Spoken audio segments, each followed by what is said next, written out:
कभी सोचा है कि हमारी थाली में जो खाना आता है या हमारी अर्थव्यवस्था की जो मजबूती है और हमारे भविष्य की जो दिशा है, इन सब की जड़ें आखिर कहाँ हैं? जवाब एक ही है, कृषि। तो आज हम भारतीय कृषि की इसी शानदार यात्रा को समझने वाले हैं, इसकी मजबूत नींव से लेकर तकनीक से भरे भविष्य तक।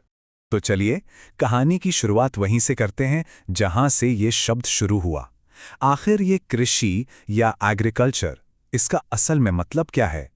ये बात काफी दिलचस्प है कि एग्रीकल्चर शब्द ना खुद अपनी कहानी बताता है। ये लातिनी भाषा के दो शब्दों से मिलकर बना है। एगर, जिसका मतलब है खेत या जमीन, और कल्चुरा यानी जुताई। तो दोनों को मिला दें तो मतलब हुआ खेत की जुताई। कितना सरल और सटीक। ये शब्द ही हमें कृषि के बिल्कुल बुनियादी काम से जोड़ देता है। और कृषि का ये सफर कोई छोटा मोटा नहीं, हजारों साल लंबा है। जरा सोचिए, करीब 10,000 साल पहले इंसानों ने शिकार छोड़कर फसलें उगाना शुरू किया। फिर सदियों बाद फसल चक्र जैसी नई नई तकनीकें आईं। और फिर 1960 के दशक में आई हरित क्रांति, जिसने तो सब कुछ बदल कर रख दिया। और आज हम प्रिसीजन फार्मिंग के दौर में जी रहे हैं, जहां ड्रोन, सेंसर और डेटा मिलकर खेती कर रहे हैं। इसी विकास ने भारत जैसे देशों की किस्मत बदली है। तो चलिए अब सीधा भारत पर आते हैं। भारत के लिए कृषि सिर्फ एक काम नहीं है, ये हमारी अर्थव्यवस्था की रीढ़ की हड्डी है। पर आखिर ऐसा कहा क्यों जाता है? आइए इसे समझते हैं। ये लाइन तो हम सबने बचपन से सुनी है, पर यह सिर्फ एक कहावत नहीं है। जैसे रीढ़ की हड्डी के बिना हमारा शरीर खड़ा नहीं हो सकता, ठीक वैसे ही कृषि के बिना भारत की अर्थव्यवस्था की कल्पना करना भी मुश्किल है। पर क्यों? तो देखिए, इसके कई कारण हैं। पहला, ये हमारी जीडीपी यानी राष्ट्रीय आय का एक बहुत बड़ा हिस्सा है। दूसरा, ये देश की आधी से ज्यादा आबादी को सीधे सीधे रोजगार देता है।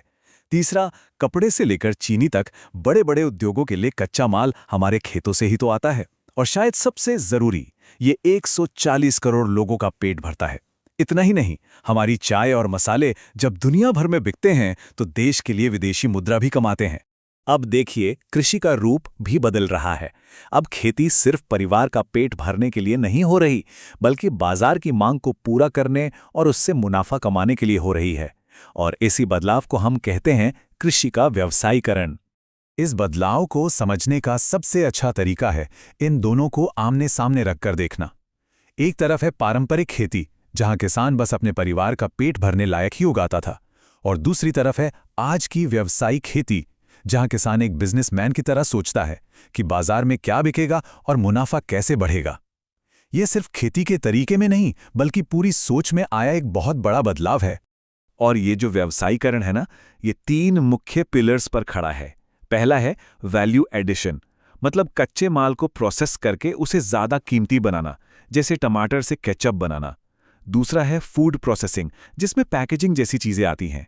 और तीसरा है निर्यात के लिए खेती करना, जहां फसल को अंतर्राष्ट्रीय बाजार के हिसाब से तैयार किया जाता है। तो अब सवाल यह है कि इस बदलते हुए कृषि क्षेत्र को लेकर भारत का आगे का प्लान क्या है, सरकार के लक्ष्य क्या हैं और हम किस दिशा में बढ़ रहे हैं। जरा इस नंबर को देखिए, 332 मिलियन टन। ये कोई छोटा मोटा आंकड़ा नहीं है। ये साल 2023-24 के लिए भारत का खाद्यान्न उत्पादन का लक्ष्य है। ये एक नंबर ही हमें बताता है कि इतने बड़े देश का पेट भरने की चुनौती आखिर कितनी विशाल है। तो सवाल उठता है कि भाई, इतना बड़ा लक्ष्य हासिल कैसे किया जाएगा? जाहिर है, ये सिर्फ पुराने तरीकों से तो मुमकिन नहीं है। इसके लिए एक सोची समझी रणनीति की जरूरत है। और वो रणनीति ये रही, सरकार एक साथ कई मोर्चों पर काम कर रही है। हर खेत को पानी जैसी योजनाओं से सिंचाई की सुविधा बढ़ाई जा रही है।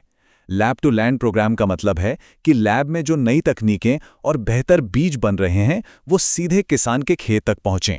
इसके साथ ही खाद और बिजली पर सब्सिडी देकर लागत कम की जा रही है, और किसी भी आपात स्थिति के लिए अनाज का बफर स्टॉक भी बनाकर रखा जा रहा है।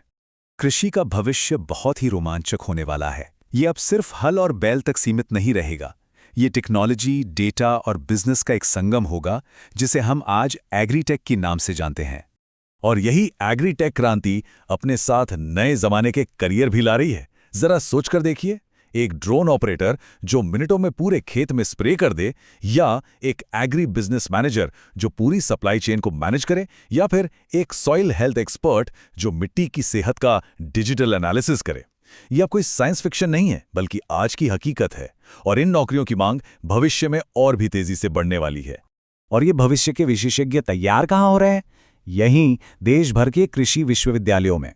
ये संस्थान अब सिर्फ खेती करना नहीं सिखा रहे हैं, बल्कि ऐसे प्रोफेशनल तैयार कर रहे हैं जो परंपरा के ज्ञान और आधुनिक तकनीक के बीच एक पुल का काम करेंगे।